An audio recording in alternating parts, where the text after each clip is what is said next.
Assalamualaikum sahabat lagi, kembali lagi bersama kami Lembaga Advokasi Keluarga Indonesia di podcast Pulang ke Rumah edisi Ruang Keluarga.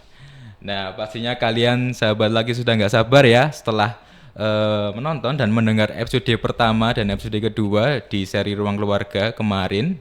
Ya pasti kapan nih episode ketiganya? Nah bedanya di episode ketiga ini kalian akan ditemani oleh saya ya, laki-laki bernama Rifai. Beda dengan episode pertama dan kedua yang kalian ditemani oleh cewek-cewek cantik. Nah, ini gilirannya di episode ketiga ini ditemanin sama yang ganteng. Nah, untuk episode ketiga ini tentu saja kita akan membawakan topik yang spesial ya, yaitu terkait Rising Resilient Digital Natives ya. Nanti kita akan ngobrol tentang bagaimana sih peran orang tua yang seharusnya dalam mendukung ya kesehatan mental dan emosional remaja di era digital ini. Dan di episode kali ini kita akan ditemanin ngobrol dengan dua narasumber yang spesial ya. Beliau adalah Dr. Bagus Riono dan Dr. Emi Zulaifa. Assalamualaikum Pak Bagus. Waalaikumsalam. Masya Allah. Ya. Masya Allah. Jadi sahabat lagi, mereka berdua ini adalah psikolog dan dosen psikologi yang concernnya itu di psikologi Islam, psikologi industri, organisasi, dan mereka juga concern terhadap isu ketahanan keluarga. Nah, tapi yang paling penting tuh status mereka sebagai parents dan suami istri ya. Jadi pasti akan sangat menarik ya dan sangat insightful nanti melihat pandangan mereka terkait isu itu ya, isu-isu parenting di era digital ini. Nah, terima kasih Pak Bagus dan Bu Emi sudah datang. Ya. Ini saya jujur nervous ya, karena ini narasumber yang mahal di podcast yang gratis. Jadi ya nervous ya. Oke. Nah, pertama mungkin Pak Bagus saya ingin menjelaskan sedikit ya terkait latar belakang dari tema pada pagi hari ini yaitu Rising Resilient Digital Natives. Nah, sahabat laki dengan psikologi UGM dan KKPI UGM itu pada tanggal 23 September 2023 itu menggelar seminar nasional yang bertajuk membimbing remaja memasuki masa pubertas dengan sehat dan selamat. Nah, itu antusiasme dari peserta sangat luar biasa ya, sehingga banyak pertanyaan-pertanyaan yang tidak terjawab. Nah, dari situ lagi Lembaga Advokasi Keluarga Indonesia itu mengcompile pertanyaan-pertanyaannya yang ternyata itu berkaitan satu sama lain. Yang tema besarnya itu tentang bagaimana seharusnya orang tua itu dalam mendukung ya kesehatan mental remaja di era yang semakin digital ini. Nah, tentu saja semakin kesini era itu semakin digital ya, digitalisasi kehidupan dan banyak tantangan baru yang muncul berkaitan dengan era digital ini, baik dari exposure anak terhadap konten-konten negatif di media sosial seperti pornografi, mohon maaf, ataupun juga agenda gender ya yang sedang marak di digital ini, terutama yang masuk ke Indonesia. Nah, seharusnya bagaimana sih orang tua itu menyikapi tantangan-tantangan baru di era digital ini, dan kalau bisa sih prinsip-prinsip parenting itu di era digital ini harusnya seperti apa sekarang, Pak Bagus mungkin. Baik, terima kasih ya atas pertanyaannya, dan ini memang pertanyaan yang sangat penting untuk kita pikirkan bersama ya. Pertama-tama kita harus menyadari bahwa sebetulnya dalam segala hal itu ada dua lapisan realitas yang harus kita sadari, kita pahami ya. Jadi masalah prinsip itu adalah suatu yang sifatnya menetap ya. Prinsip itu tetap sama di era apapun. Cuman kita ada realitas lain, yaitu zaman ini ya, zaman digital yang disebut itu. Jadi kita perlu peka ya, perlu punya ketajaman dalam memahami dua hal itu, sehingga kita jangan sampai apa ya, seperti ungkapan anak-anak beberapa waktu yang lalu yang cukup terkenal, seolah-olah anak-anak zaman now ini adalah beda dengan anak-anak dulu ya. orang tua itu zaman old, anak-anak itu zaman now, itu ungkapan-ungkapan yang menunjukkan bahwa mereka tidak sadar bahwa ada prinsip yang itu kapanpun juga akan berlaku. Nah, kalau ditanya tentang prinsip parenting, itu intinya sebetulnya kan parenting itu menjaga, jadi ibaratnya kita seperti menjaga barang yang berharga, ya, dan itu barang itu bukan milik kita, sehingga kita harus betul-betul menjaganya dengan sangat hati-hati. Itu prinsipnya. Nah, kemudian konteks digital ini itu adalah konteks yang punya karakteristik tertentu yang harus disadari juga. Jadi seorang orang tua itu ketika dia dalam rangka menjaga anaknya, dia juga harus paham konteks kekinian gitu, sehingga tidak hanya menggunakan prinsip yang itu memang sejak dulu harus demikian, tetapi juga harus memahami konteksnya, sehingga ketika berkomunikasi itu kita bisa nyambung, ya, karena prinsip parenting itu di segala zaman sama, mulai dari zaman Nabi Adam sampai zaman kiamat nanti sama prinsipnya itu, yaitu tadi, ya, intinya itu sama, cuman caranya itu harus modifikasi sesuai dengan zamannya, ya gitu. Mungkin sebagai pengantar ini saya langsung atau sepotong-sepotong dulu. Nah, itu up to Bagus ini kami hanya. Saya juga ingin belajar sebenarnya ini. Baik, jadi kalau saya melihat dalam menjaga anak-anak itu, pertama kita harus sadar anak kita itu adalah manusia juga yang punya kemampuan mengambil keputusan sendiri, yang punya imajinasi sendiri, yang punya bakat sendiri dan sebagainya. Sehingga orang tua itu tugasnya bukan membentuk anaknya atau bukan menjadikan anaknya supaya seperti apa yang dia mau, tapi mengarahkan, mengingatkan dan menghargai apa yang difikirkan, dirasakan oleh anak-anak itu. Nah, ini prinsip yang utama. Artinya kita harus menunjukkan bahwa kita peduli pada mereka gitu. Nah, ini nanti secara psikologis akan menimbulkan trust, ya. Trust itu kan kepercayaan. Jadi banyak literatur dalam psikologi, ya, kenapa anak remaja itu menjauh dari orang tuanya dan lebih dekat dengan teman sebaya, itu karena di rumahnya dia tidak mendapatkan trust, ya. Nah, trust ini diperoleh dari sikap orang tuanya terhadap anaknya itu, gitu. Nah, kalau anak itu mendapatkan trust di rumah, maka dia akan mengungkapkan masalahnya itu di rumah, tidak di luar. Karena ketika di luar, mereka akan menghadapi teman-temannya yang tidak punya kepedulian pada mereka, dan mereka hanya jadi ikut-ikutan, ikut arus dan sebagainya, ya. Jadi itu saya kira prinsip yang perlu kita selalu ingat dan kita jaga. Nah, adapun konteks digital ini, orang tua juga harus punya pemahaman dan harus punya keterampilan lah sedikit gitu, ya. Secukupnya, maksud saya, bukan sedikit, secukupnya untuk bisa menjaga anak-anak itu. Cuman ini secondary, karena kalau anak itu sudah terjaga jiwanya, pemahamannya, kontrol dirinya, maka dia akan bisa mengendalikan diri sendiri gitu ketika menghadapi era digital juga. Jadi yang perlu kita tekankan di situ. Masya Allah. Itu ya Bu Emi. Jadi intinya prinsipnya sebenarnya sama, ya. Tapi mungkin implementasinya, cara melakukannya mungkin orang tua itu perlu up to date, menyesuaikan dengan perkembangan zamannya gitu ya Bu Emi dan Pak Bagus. Dari Bu Emi mungkin ada yang ingin ditambahkan, ya? Iya. Sebenarnya ya sama-samalah dengan yang disampaikan dengan Pak Bagus, tapi mungkin ini ya, kita melihat anak-anak kita itu harusnya kan dia itu blessing sebenarnya, ya kan? Itu juga dari pengalaman saya sendiri, enggak demikian datang begitu saja sejak saya punya anak gitu. Begitu punya anak itu seringkali yang kita pikirkan, aduh kita harus ngedidik dia ya, nanti sedemikian lama harus kita berikan waktu untuk itu dan seterusnya.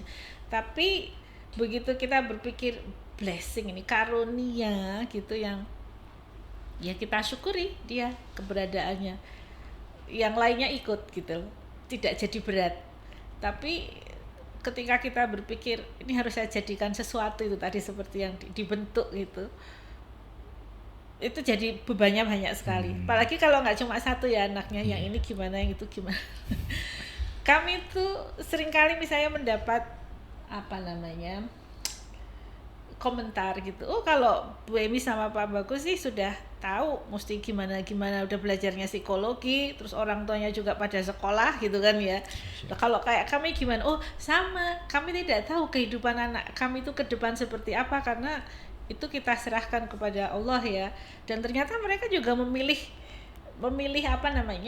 studi misalnya nggak sama dengan kami begitu, ada pilihannya sendiri. Saya lihat semakin kesini saya memahami begitu, ada jalan kehidupan yang memang didesainkan untuk mereka gitu. Saya memahaminya begitu. Jadi mungkin parenting di sini lebih banyak memberikan trust kepada mereka. Satu, yang kedua tadi melihatnya sebagai blessing anak-anak itu. Terus yang ketiga yang mengirimnya doa gitu. Dan tentu saja hal-hal itu kan tidak bisa tidak dikomunikasikan di rumah, ya kan. Trust itu kan harus dikomunikasikan, ya kan. Kita mempercayai mereka, kita mendengarkan apa yang mereka bawa persoalan dari luar. Jadi anak itu kan nggak bisa steril, tapi dia gimana mau kita sebut steril itu kan kadang-kadang godaan itu kan datang dari diri kita sendiri ya. Nggak bisa kita bikin anak itu steril, tapi kita buat dia imun, istilahnya imun gitu. Jadi masuk kemana saja insya Allah semoga baik-baik saja gitu ya. Tapi kan itu tidak mungkin ketika mereka nggak punya kepercayaan untuk menyampaikan kesaksian mereka di luar itu loh. Yang mereka saksikan di luar itu dibawa ke rumah, bisa dibahas, bisa didengarkan dengan sebaik-baiknya. Jadi trust itu penting, membangun trust ya. Baik dari trust kepada anak maupun bangun trust anak kepada orang tuanya. Jadi yang penting itu prinsipnya itu memandang anak sebagai blessing, menghargai anak dalam mengasuhnya, membimbingnya, dan membangun trust. Tapi di era digital ini pasti semakin sulit ya membangun trust, karena membangun trust di rumah itu perlu interaksi ya. Nah sekarang banyak ya tantangan-tantangan distraksi seiring berkembangnya era digital dari gadget, dan mungkin juga orang tua sibuk bekerja. Jadi semakin minimnya interaksi di rumah itu semakin menyulitkan ya dengan tip untuk membangun trust di era ini. Oke, kalau kita bicara terkait prinsip parenting, tentu saja tidak lepas dari komunikasi ya. Nah, Bu Emi ya, bagaimana sih seharusnya komunikasi yang baik antara orang tua pada anak remaja yang masuki remaja? Kan remaja ini anak-anak sudah mulai mengeksplor sendiri ya, semakin banyak kasus itu anak itu waktu memasuki masa remaja itu justru semakin lebih dekat dengan temannya daripada orang tua. Nah, jadi gimana seharusnya orang tua itu membangun komunikasi yang ideal dengan remaja? Gimana Pak Bagus? Iya, saya kira mulainya tidak waktu remaja ya. Jadi remaja itu kan sudah di tengah jalan. Jadi kalau kita baru sadar pada saat anak remaja udah terlambat sebetulnya. Siang hari ya itu ya. Udah kesiangan ya. Jadi mulainya sudah anak-anak, sudah bayi, bahkan sebelum lahir gitu sudah harus ada persiapan itu. Jadi trust itu dibangunnya sejak dini ya. Sehingga pada saat remaja itu sudah ada trust gitu. Kalau pada remaja ternyata dia terus malah lebih dekat dengan temannya, berarti ada sesuatu yang salah di dalam perjalanan pengasuhan selama anak-anak sampai remaja itu. Nah, itu yang harus dipahami. Jadi kalau yang sudah terlanjur remaja baru melihat ada masalah itu, tapi jangan berputus asa. Itu ada cara untuk recovery itu ya. Jadi ada satu contoh, ini saya boleh nyebutkan namanya nggak ya? Mungkin nggak perlu saya sebutkan namanya. Jadi seorang ibu gitu, sebetulnya dia tidak parah-parah amat ya, tetapi ketika anaknya itu sampai remaja dan dia eh, apa itu, dia itu merasa apa itu anaknya itu mulai memberontak dan sebagainya. Ini ibu ini sampai rela cuti 1 semester, dia dosen kebetulan, karena dia tahu ini anak perlu pendampingan gitu. Artinya apa? Artinya ketika remaja itu sudah bergolak dan mulai memberontak dan sebagainya, ini justru perlu perhatian yang lebih ya dari orang tua, dan itu bisa terjadi bukan karena suatu yang buruk, bisa jadi itu suatu yang bagus karena dia jadi lebih kritis dan sebagainya. Kalau itu suatu yang buruk, misalnya dia terus jadi anggota geng atau ikut kegiatan yang tidak bermanfaat dan sebagainya, itu lebih parah lagi. Jadi itu mestinya orang tua juga harus lebih banyak yang dikorbankan. Artinya jangan menganggap bahwa dengan memberi fasilitas itu sudah cukup, jangan menganggap bahwa karir itu lebih penting daripada anak dan sebagainya itu. Jadi karir pun kalau perlu ya kita pause dulu ya. Anak ini lebih penting karena anak itu yang membawa nama kita sampai kita meninggal nanti. Nama itu juga dalam arti pahala ya. Kalau karir itu kan sesuatu yang sangat temporer ya, kemudian juga penghasilan dan sebagainya itu kan pasti cukup nanti. Jadi kalau kita khawatir tentang karir, penghasilan dan sebagainya, lalu neglect istilahnya ya, mengabaikan anak, itu langkah yang keliru. Apalagi anaknya kalau sudah terlanjur terlibat kelompok-kelompok sebaya yang itu berisiko begitu.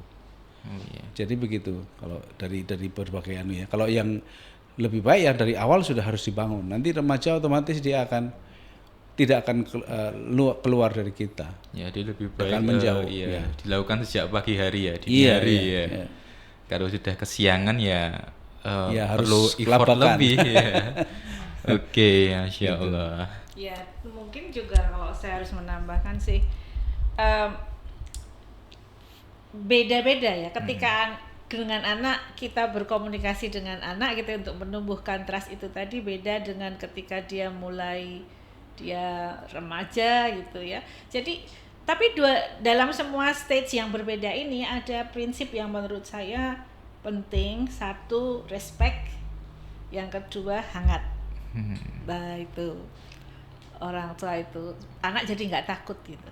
Mungkin banyak anak takut berkomunikasi, menyampaikan pengalamannya ke orang tua gitu karena tidak ada kehangatan di situ kan. Respect juga, anak ini sosok yang dia dibekali oleh Tuhan gitu ya, dengan semua kemampuannya yang mungkin unik, berbeda-beda begitu, tidak sama mungkin dengan orang tuanya bahkan. Jadi ya kita hargai itu gitu ya. Terus terang juga sebenarnya ketika kita bahas itu parenting, itu juga membuat kami bertanya-tanya, kita udah bagus belum ya sebagai orang tua gitu. Tapi di sisi lain kan kami memperhatikan ya, pengamat ini mengamati pengalaman orang, membaca begitu, membaca literatur juga itu. Nah saya lihat memang orang tua yang bagus-bagus itu ya, kalau saya lihat banyak di antara senior kami, teman-teman gitu yang menurut saya bagus banget sebagai orang tua gitu, itu hangat dan respect gitu tadi itu jadi variabel penting lah bahasa kita ya. Dalam mereka berinteraksi itu. Dua variabel penting dalam komunikasi antara orang tua dan anak. Ada dua ya, respect antara lain itu antara lain respect dan kehangatan. Jadi nggak boleh salah satu ya. Kalau respect doang, terlalu segan doang, nanti komunikasi interaksinya nggak bisa terlalu terbuka dan terlalu kelekatan, nanti tidak muncul. Nah, kalau hanya hangat doang, nggak ada respectnya, nah itu juga nanti muncul perilaku-perilaku yang dilakukan, yaitu perilaku disrespect ya kepada orang tua, itu bisa muncul. Gini Mas Rifai ya, kita bisa melihat mungkin ya di telekonseling mungkin kasus-kasus juga bisa masuk ya di laki ini. Banyak sih. Ya yang berkaitan dengan komunikasi dalam keluarga, mengapa interaksi gitu. Kita lihat banyak orang tua itu yang merasa saya kehilangan anak saya, kehilangan dalam tanda petik ya, tiba-tiba ternyata dia sudah nggak menjadi bagian dari orang-orang di rumah lagi. Itu tadi yang kalau kata Pak Bagus, dia lebih percaya ke teman-temannya. Ternyata memang mungkin kurang hangat selama ini gitu loh, menyentuh jarang, anaknya kok jarang menyentuh, biar disentuh siapa nanti kalau bukan dari ayah dan ibunya dulu gitu ya. Kalau kita ngelihat anak kecil itu kan seringkali kita pengen memeluk, pengen itu, memang mereka harusnya dibegitukan, begitu, dibiasakan dekat tuh.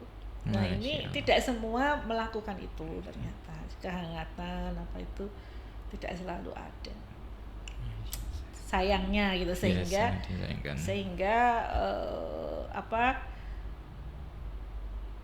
kalau tidak dekat gimana sih itu, padahal keluarga itu harusnya kan elemen yang paling bisa mendekatkan gitu ya. Maksud saya begini, keluarga itu adalah tempat yang elemen-elemen di dalamnya itu bisa saling mendekatkan gitu seharusnya. Tapi yang terjadi tidak selalu demikian gitu. Iya, dan itu jujur sering kami temui ya di kasus-kasus telekonseling itu yang salah satu sumber masalahnya itu kurangnya kelekatan dengan keluarganya. Nah, oke, dan kalau kita bicara terkait komunikasi ya antara anak dan orang tua, saya tertarik untuk ini mendiskusikan terkait peran ayah. Nah, dalam parenting, karena ya selama ini kan yang populer ya, yaitu ayah itu tugasnya mencari nafkah. Jadi anak kalau di rumah itu lekatnya itu sama ibu, hangatnya sama ibu, sama ayah itu segan, itu takut begitu. Nah, seharusnya bagaimana sih peran ayah dalam pengasuhan itu, sekrusial apa, khususnya pada remaja gitu Pak?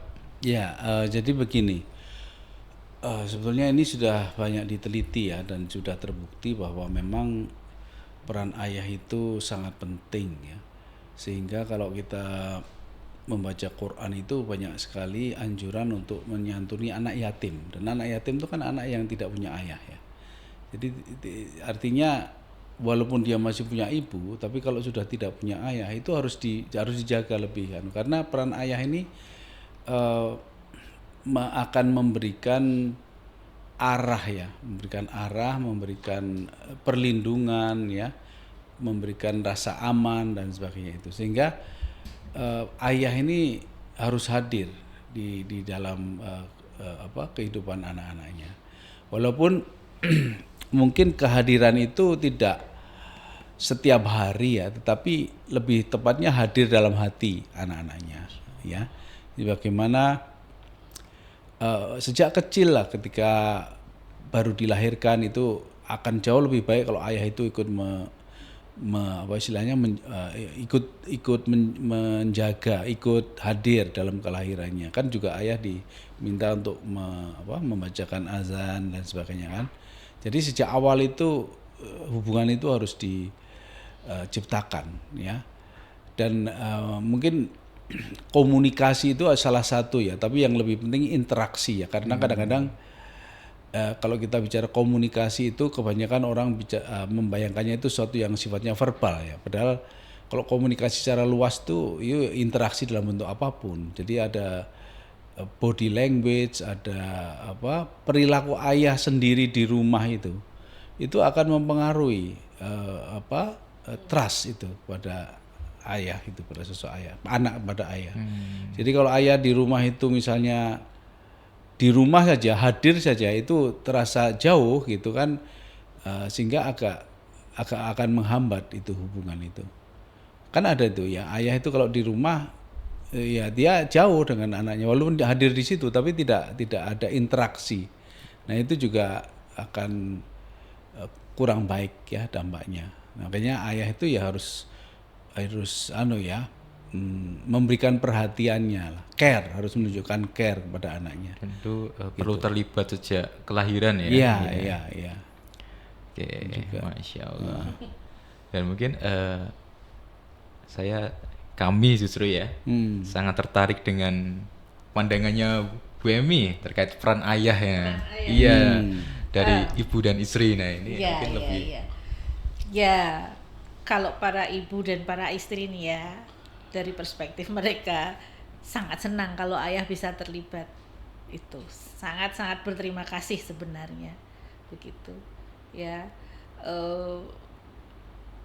cuma pertanyaannya kan nanti seberapa jauh, seberapa banyak, dan kita punya persoalan ini sebenarnya kayak di Indonesia ini, apakah memang sudah ada kebijakan yang itu ramah keluarga ya secara total gitu, yang bisa menopang peran ayah ini bisa berjalan sebaik-baiknya.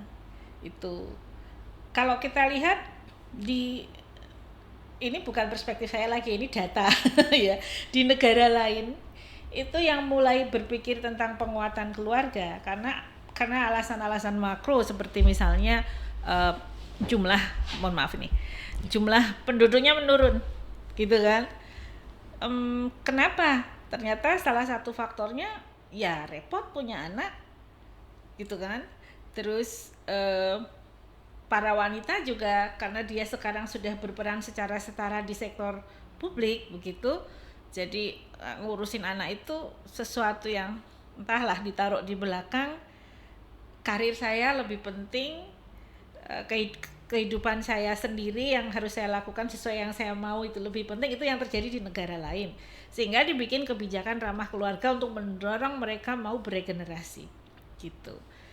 Dan kebijakan itu antara lain misalnya cuti keayahan. Cuti keayahan di beberapa negara Skandinavia kan bisa sampai berapa 571 hari atau ini kalau saya tidak salah ingat ya.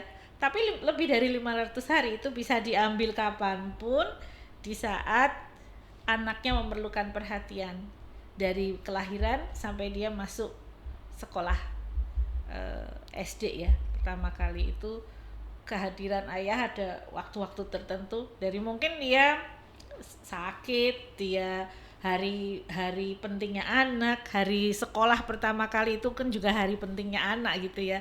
Itu ayah boleh mengambil cuti itu dan itu hak. Kalau itu hak kan tidak bisa organisasi tempat ayahnya bekerja itu tidak bisa kemudian melarang karena itu memang hak ayah gitu. Nah, andai ada seperti itu tambah berterima kasih kan para ibu ini gitu, para wanita ya. Terus terang saya melihat juga semakin kesini sih semakin pada terbuka ya terkait pentingnya keterlibatan ayah gitu. Mungkin di zaman dulu, zaman kakek nenek kita dulu gitu tidak sebegitunya itu. Di generasinya Pak Bagus saya lihat sangat terlibat dengan anak-anak gitu. Ya sesibuk apa, kalau sibuk ya, kalau keluar kota ya jadi tidak terlibat. Tapi begitu ada di Jogja itu pasti akan memberikan waktunya sebisa mungkin gitu untuk hal-hal penting anak-anak gitu. Kadang juga hal yang tidak penting ya, ekstra itu itu juga diberikan. Berarti ya. Iya, dan saya lihat banyak kawan-kawan saya di generasi saya itu sudah seperti itu, itu ya, memberikan waktu untuk keluarganya itu ya memang sesuatu yang seharusnya begitu, bukan sesuatu yang harus kayak dituntut dengan keras bagaimana, enggak, itu memang seperti sudah kesadaran baru gitu loh kalau saya lihat. Oke. Jadi memang penting ya dan krusial dan itu perlu keterlibatan peran ayah itu perlu dilakukan sejak kelahiran bahkan sampai dan secara makro pun itu juga dipengaruhi ya oleh kebijakan pemerintah ya. Iya. Yang tadi dibilang tadi. Kebijakannya pro untuk itu ya, ketahanan keluarga dengan adanya cuti ayah ya. Kan selama ini di Indonesia yang ada itu cuti kelahiran untuk ibu. Ya, dan di kantor cuma sebentar sekali kan, 3 bulan atau mungkin beberapa perusahaan mulai mengadopsi cuti kelahiran yang lebih panjang. Kadang-kadang karena dia afiliasinya dengan kebijakan negara asalnya ya, jadi dia bukan perusahaannya.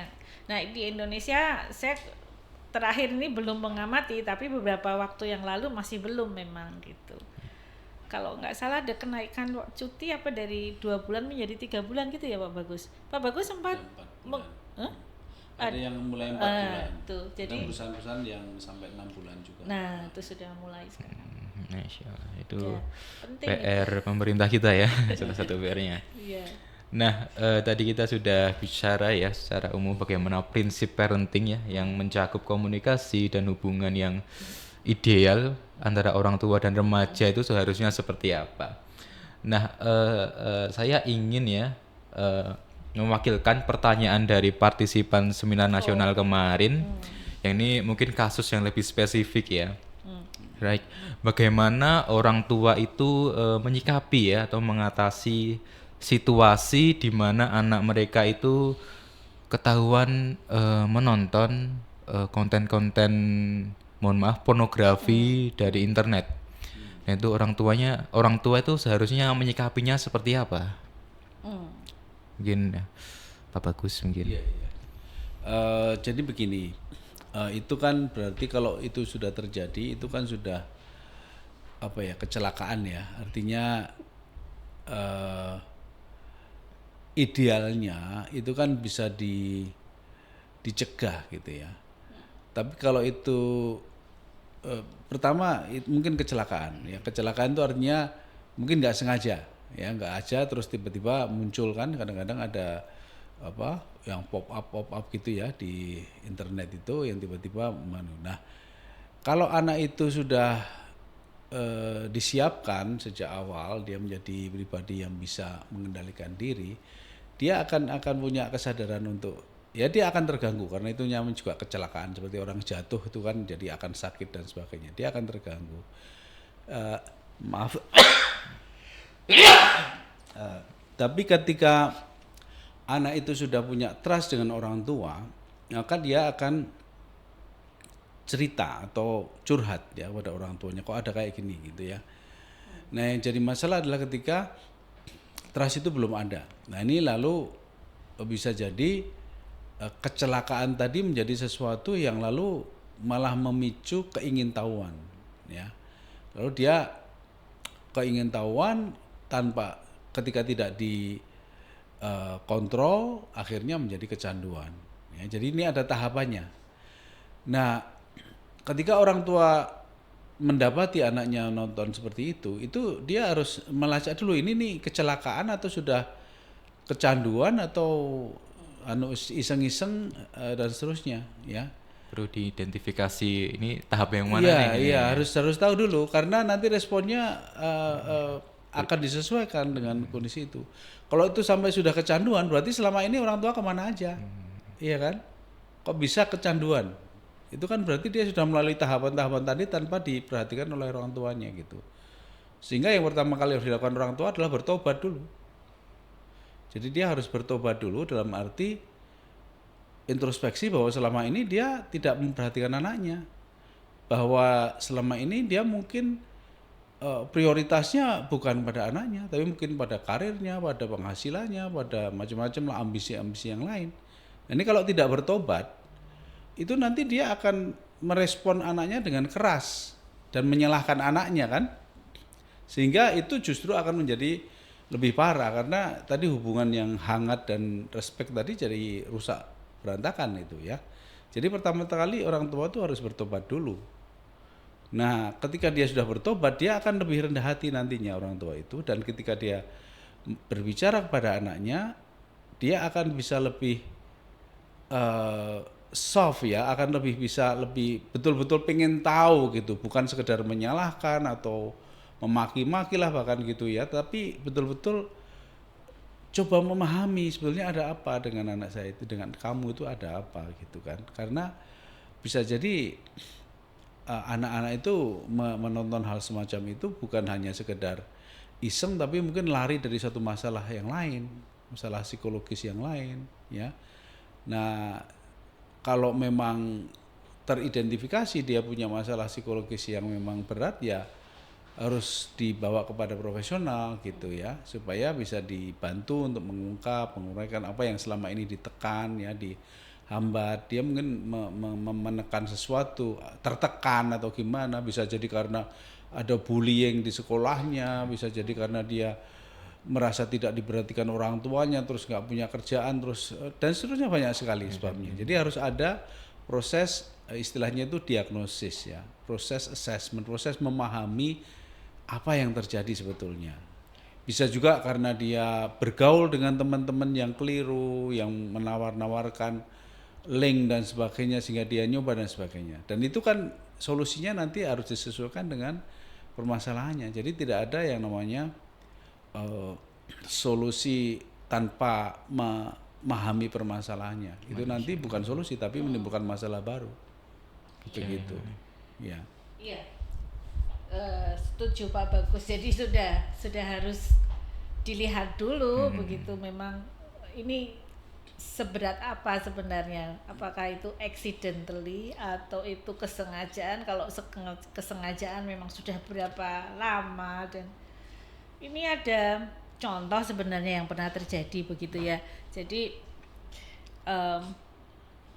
seorang anak itu diajak temannya, itu bukan sekedar menonton ya, tapi terus dijadikan objek oleh temannya ini. Kasihan kan, ini orang tuanya sangat shock begitu ya. Dengan prinsip-prinsip itu tadi kita coba diperhatikan apakah kelakuan anaknya berubah di rumah begitu ya. Dan di satu titik karena temannya yang ngajak ini tadi, ngajak nonton lewat gadget ya ini, maksudnya semua itu disebut gadget, tapi ini handphone ya? Iya, smartphone gitu. Akhirnya harus berani mengambil keputusan si orang tua untuk ya, kalau anak itu memang perilakunya seperti itu dan belum mau berubah, ya tidak boleh kemudian dia berinteraksi dengan itu. Dicarikan kegiatan lain, dan memang kemudian dipilihkan kegiatan yang cukup intens, rada sering, dan anak itu suka. Antara lain misalnya bola gitu ya, kursus bola, nggak hanya main bola tapi kursus tuh, belajar menjadi tim bola gitu, yang untuk anak-anak sampai untuk remaja begitu. Harus dicarikan, harus berani mengambil keputusan seperti itu, karena itu ada istilahnya, temannya itu kan kayak kanker itu gitu. Kalau dia nggak membaik kan ya harus diamputasi itu, karena pengaruhnya buruk sekali pada si anak. Saya acungi jempol ya pada keluarga yang berani itu waktu itu melakukan keputusan itu, dan kemudian dicarikan alternatif untuk nggak banyak bermain-main dengan anak-anak yang rada di luar kendali ini tadi gitu. Carikan alternatif. Masya Allah. Ya. Jadi memang butuh upaya lebih ya hari-hari ini dari orang tua untuk memberikan kegiatan anak-anaknya itu supaya tidak hanya bergadget gitu. Jadi saya ingat ya, yang saya praktekkan itu antara lain di hari tertentu kita itu sengaja bawa layang-layang itu, kita naikkan sengaja ke laut, pergi ke laut untuk naikkan layang-layang itu sama video, anak itu? sama anak saya yang masih kecil waktu itu. Terus mengambil pasir di laut itu kan ada yang pasir putih ya, minta izin sama di situ boleh ambil beberapa pasirnya, berapa kantong gitu, kantong kresek itu dibawa pulang, nanti di rumah dijadikan ditaruh di ember mandi yang dia sudah nggak pakai. Kalau kita bikinkan di luar kan mungkin kena kotoran kucing, kena dari binatang ya, yang jadi kotor untuk main-main anak-anak. Tapi kita taruh di bak ember gitu yang untuk mandi itu kan agak besar, kita beri tutup. Itu area favorit mainnya anak ternyata. Seharian itu bisa lama sekali di situ, asik gitu, yang tidak kemudian lari-lari ke gadget untuk anak yang masih terlalu kecil ini tadi gitu. Jadi ya memang harus rela. Saya sengaja merelakan, ya sudahlah, mungkin ada ya ada hal yang saya ingin lakukan, tapi ya udah ditunda dulu yang itu, ini anak butuh diperhatikan gitu. Sengaja itu dibawa main kemana, orang tuanya tuh rajin ngajak ikut terlibat bermain. Jadi saya masih punya itu video narik layangan. Masya Allah. Jadi memang perlu ya orang tua itu memperbanyak ya Iya. momen bersama anak ya. Betul, Supaya apa? Supaya tidak anak itu tidak terdistraksi dengan mudah, apalagi dengan hal-hal yang negatif ya. Dan itu kembali lagi eh, parents atau orang tua itu perlu mempunyai kemampuan untuk mengidentifikasi dari permasalahan anak itu, dan itu kembali lagi ke trust tadi ya. Kalau trustnya nggak ada atau kurang terbangun, tentu saja parent itu akan kesulitan dalam mengidentifikasi, kurang sensitif ya sama yang apa sih yang dihadapin sama anak mereka gitu. Jadi ada waktu-waktu khusus ya sebelum terjadi kecelakaan seperti ini. Ada waktu-waktu khusus sebenarnya pada anak-anak ini yang mereka akan senang bercerita. Kalau pengalaman saya kok saya amati itu anak-anak mau tidur itu loh Mas. Anak-anak mau tidur itu kalau dia ditemani orang tuanya, entah itu dengan dia dipijit, ditepuk-tepuk gitu, sambil dia ngantuk itu dia akan cerita. Ada kenakalan apa yang terjadi di sekolah misalnya. Itu, dan dia kan bertanya kok teman yang ini seperti itu, kelakuan temannya yang barangkali menurut dia tidak pas gitu. Jadi kayak pengakuan kenakalannya selama sehari itu, dan itu bisa kita berikan nasihat efektif sekali, tidak usah pakai eyel-eyelan gitu. Si anak kan sudah ngantuk gitu, ngantuk tapi mau cerita. Cuma itu momen-momen penting sebenarnya itu ya. Itu ya, itu memang penting sih, dan itu perlu dibiasakan ya. Biasakan, jangan iya. jangan dibiarkan berangkat gelundung sendiri tidur terus kita nggak tahu apakah anak berdoa atau tidak itu ya. Sambil dibiasakan berdoa sebelum tidur, itu juga nanti mapan, bahasa Jawanya dia mapan, dia juga akan bercerita biasanya. Salah satu momennya mungkin bisa dilakukan waktu makan bersama, makan bareng. Itu di keluarga saya itu sejak kecil. Kalau saya pulang dari sekolah itu ayah saya selalu bertanya tuh siap hari di sekolah ada apa, hari ini ngapain aja, gimana perasaannya, itu hampir setiap hari. Dan itu terjadi waktu makan bareng, makan malam bareng. Nah itu mungkin bisa ya dilakukan oleh orang tua ya. Sangat bisa. Hal sesimpel Berkahnya itu. banyak juga sih kalau keluarga makan bersama itu. Kali ini kata Imam Al-Ghazali ya, keluarga yang makan bersama itu dicurai berkah. Insya Allah. Gitu. Dan itu tidak untuk kasus untuk pornografi aja ya, tapi untuk hal-hal negatif ya lainnya, seperti mungkin hal-hal yang memicu. Kan baru-baru ini dewasa ini banyak kasus bunuh diri ya pada remaja, yang itu setelah dikaji ya itu banyak yang muncul ini copycat suicide. Jadi remaja yang lebih mudah untuk melakukan tindakan bunuh diri ketika dia terekspos dengan berita-berita remaja lain yang bunuh diri. Dan mungkin itu kalau kurangnya tadi ya komunikasi, trust, atau komunikasi yang terbangun dari trust tadi, mungkin orang tua pun akan sulit ya untuk mengintervensi. Lebih baik ya mencegahnya akan sulit ya. Oke. Nah, selain itu Pak Bagus dan Bu Emi, bagaimana sih orang tua itu perlu menyikapi anak kita yang sedang mengalami krisis identitas? Karena tidak dipungkiri ya, dengan zaman yang semakin digital ini, serangan-serangan ya dari masalah-masalah dari syaitan ya, bisa dibilang seperti agenda gender. Nah itu dan itu akan mengganggu ya, berimplikasi pada remaja mengalami krisis identitas, apalagi remaja yang tidak terlalu lekat dengan orang tuanya, jadi pengawasannya kurang, jadi mudah terekspos dengan agenda gender dan hal-hal negatif lain. Nah itu untuk menyikapi krisis identitas pada remaja itu apa yang bisa orang tua lakukan sih di era ini, Pak Bagus? Oke, baik. Jadi begini. Kalau kita berkomunikasi dengan anak kita itu kita jangan beranggapan bahwa anak kita itu masih kecil, dia belum tahu apa-apa dan sebagainya. Jadi kita berbicara pada anak-anak itu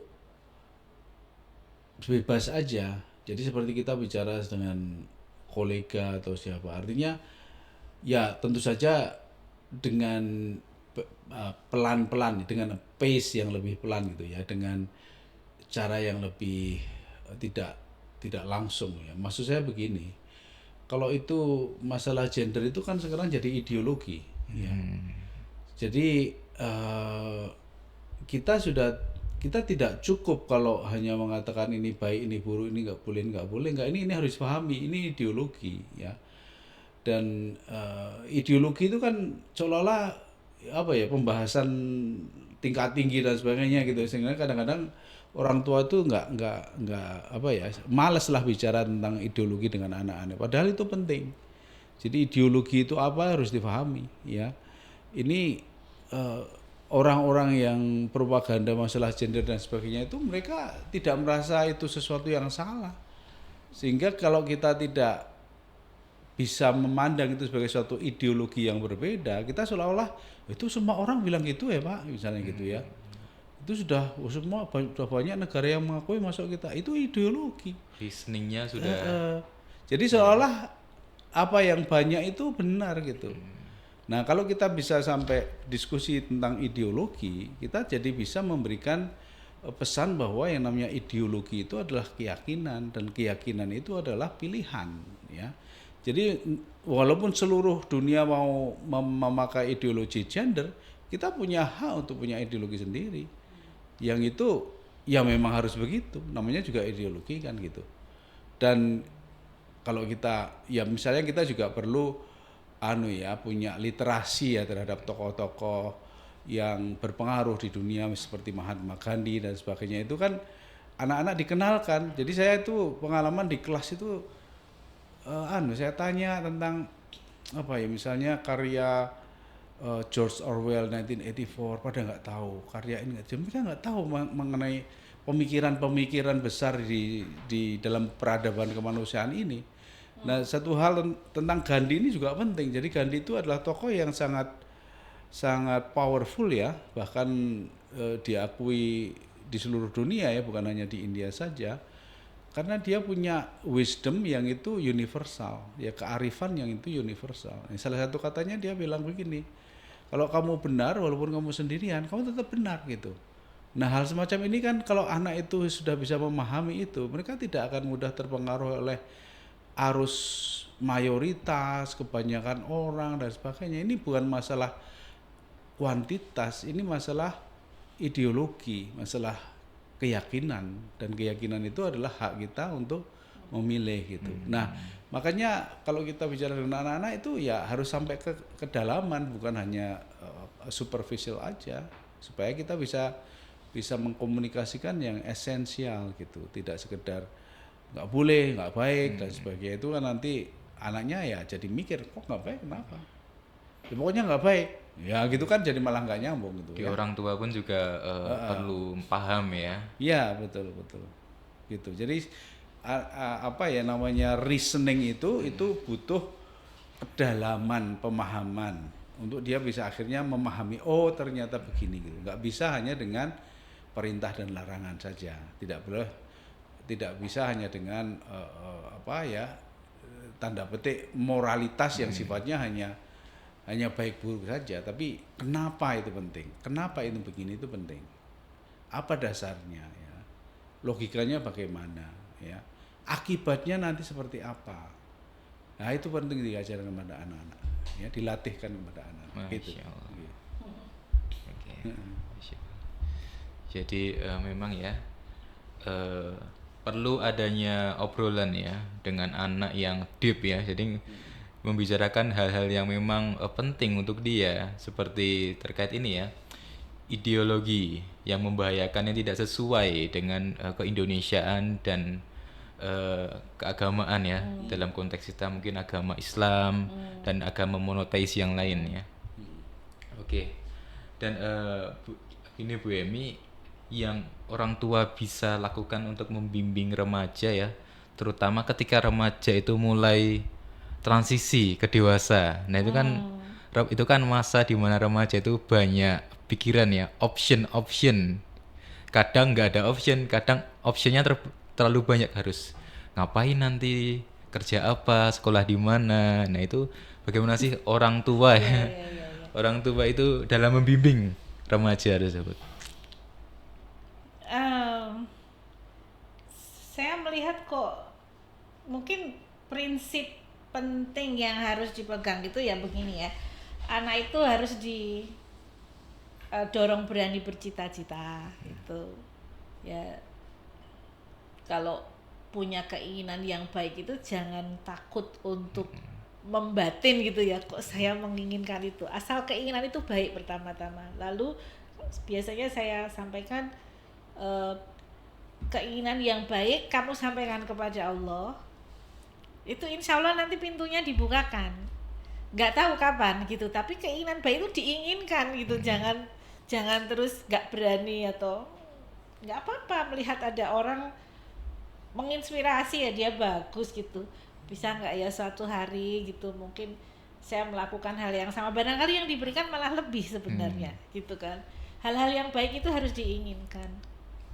Nah kalau dia punya, tadi kan soal pilihan-pilihan ya, kriterianya kan itu tadi harus baik dan benar, tentu saja benar, ditempuh dengan cara yang benar dan seterusnya, itu harus ditekankan. Jadi biar dia nggak bingung, bercita-cita itu boleh asal itu baik dan ditempuh dengan cara yang benar ya. Yang kedua, kalau dia bingung gitu misalnya, bingung tentang apa nih Mas? Tadi kalau pilihan itu kami membuka luas sih memang, saya percaya dia punya jalan hidup itu tadi. Jalan hidup yang saya sendiri nggak tahu sebagai orang tua seberapa jauh sih saya tahu tentang masa depan mereka. Anak-anak juga sudah diberikan jalan sendiri kan. Saya kan hanya bisa ngarep-arep bahasa Jawanya, bisa berharap-harap tentang kebaikan yang bisa datang kepada mereka gitu. Dalam banyak hal saya merasa saya tak kuasa untuk menentukan itu tadi ya. Ini prinsip saya, tapi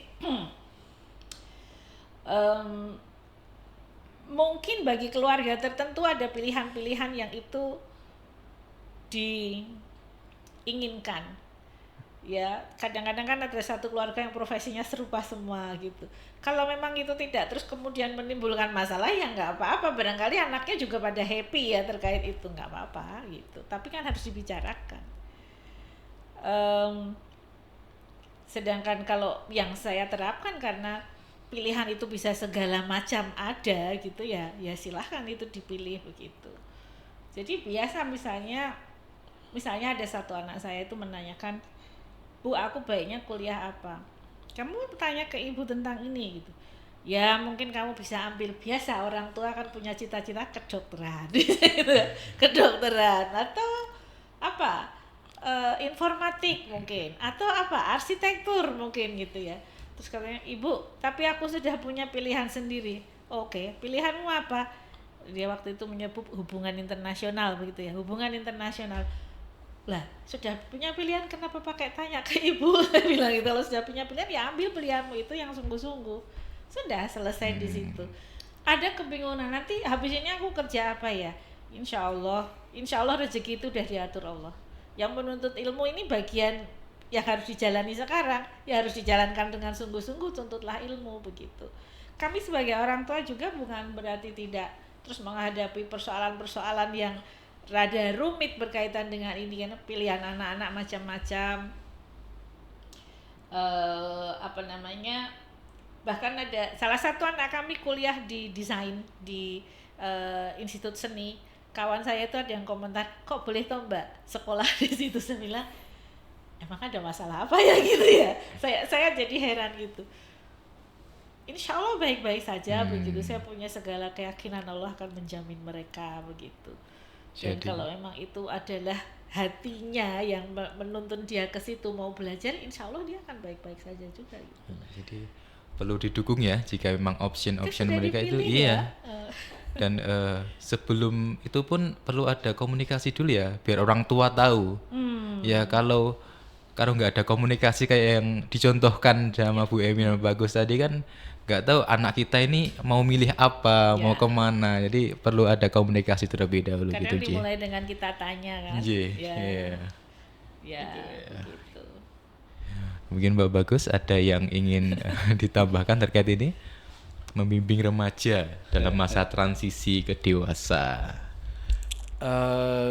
Sekali lagi ke pertanyaan tadi ya, pertama tadi ya. Jadi yang kita bimbingkan tuh prinsipnya prinsipnya saja. Jadi kalau masalah pilihan itu ya masing-masing punya bakat dan minat sendiri dan mungkin juga potensi yang masing-masing lebih menyadari potensinya begitu. Kadang nggak sama dengan orang tuanya itu yang Iya. nggak disadari ya. Nggak sama dengan orang tuanya potensi dia itu. Jadi kalau yang sifatnya prinsip itu ya masalah nilai-nilai ya, masalah kebaikan, kejujuran, kesungguhan ya dalam berusaha, ya tidak setengah-setengah gitu. Jadi ya, tetapi juga keluasan juga. Jadi antara kesungguhan dan keluasan itu harus berdampingan. Karena kalau kita hanya kesungguhan saja, terus apa yang dia inginkan tidak tercapai kan nanti bisa timbul masalah ya. Tapi keluasan itu juga penting. Dan juga kepercayaan bahwa apapun yang sudah kita lakukan itu nanti pasti ada manfaatnya, walaupun kita sekarang belum tahu gitu ya. Jadi ini keyakinan itulah yang harus kita tanamkan kepada anak-anak, sehingga anak-anak itu menjalani hidupnya itu dengan semangat tapi happy gitu, dengan apa ya, apa istilahnya itu, pandangan yang positif terhadap kehidupan dan siap menghadapi masalah.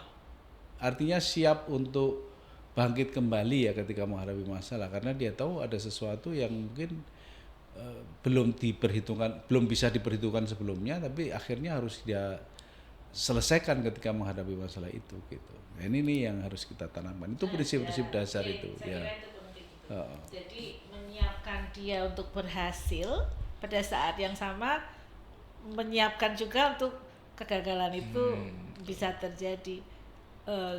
Kalau kami akan sampaikan ke anak-anak itu ya, berhasil gagal itu cuma seiring sejalan. Hari ini kamu berhasil, mungkin yang minggu depan ada kegagalan. Gitu. Boleh, yang penting kita berusaha untuk semua itu dikerjakan dengan baik, dikerjakan sungguh-sungguh benar. Nah, itu kan prinsip yang disebut Pak Bagus tadi. Tapi hasil bukan wilayah kita ya. Yang jadi wilayah kita kan memprosesnya, hasilnya nanti diketok gitu. Ya. Datang gitu Ya, kalau kita sudah serahkan kepada Allah ya itu. Iya, jadi kasihan kalau mereka harus stres berpikir yang harus begini, itu saya kira mungkin mengurangi kesejahteraannya nanti ya. Tapi bahwa apa yang dipilih, kalau memang itu dia menyukai, dia melihat ada kemanfaatan di situ, ya kita dorong gitu. Kita support. Ya, kembali lagi ke prinsip ya, prinsipnya yang sebenarnya tidak pernah berubah ya. Dan jika pun pilihan ya atau minat anak itu hal yang positif, itu perlu kita dorong seoptimal mungkin sebagai orang tua. Oke, Masya Allah, Alhamdulillah ya, kita sudah sekitar 1 jam ngobrol bareng. Sebenarnya saya ini mendapatkan insight baru yang banyak ya dari ngobrol sama Pak Bagus dan Bu Emi. Dan kalau boleh memilih sih ngobrolnya mungkin sampai sore atau malam ya, tapi saya yakin Pak Bagus dan Bu Emi pasti sibuk, banyak kesibukan pada hari ini, dan kita sudah memasuki zuhur ya. Jadi mungkin bisa kita sudahi ya. Baik, sahabat laki, selama 1 jam ini kita sudah belajar banyak hal ya, terkait bagaimana prinsip parenting, kemudian bagaimana komunikasi dan hubungan yang antara orang tua dan anak yang ideal itu seperti apa, dan bagaimana orang tua itu menyikapi tantangan-tantangan di era digital yang mungkin ya, sangat mungkin untuk dihadapi oleh anak mereka.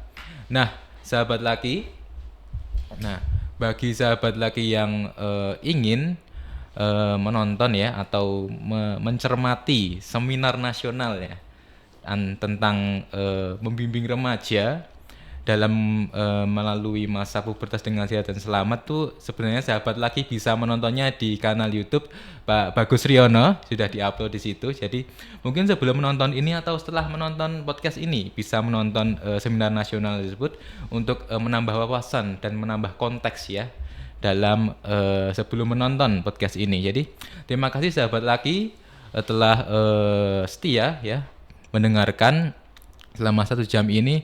Dan jangan lupa untuk memfollow IG Lucky di @lucky_GIB, dan jangan lupa tonton podcast-podcast lain di Lucky, yaitu Ruang Keluarga dan Ruang Kita, yang insya Allah akan diupload di channel YouTube dan di Spotify Lucky yang ada di deskripsi. Baik sahabat Lucky, terima kasih. Assalamualaikum warahmatullahi wabarakatuh. Waalaikumsalam warahmatullahi wabarakatuh. Alhamdulillah.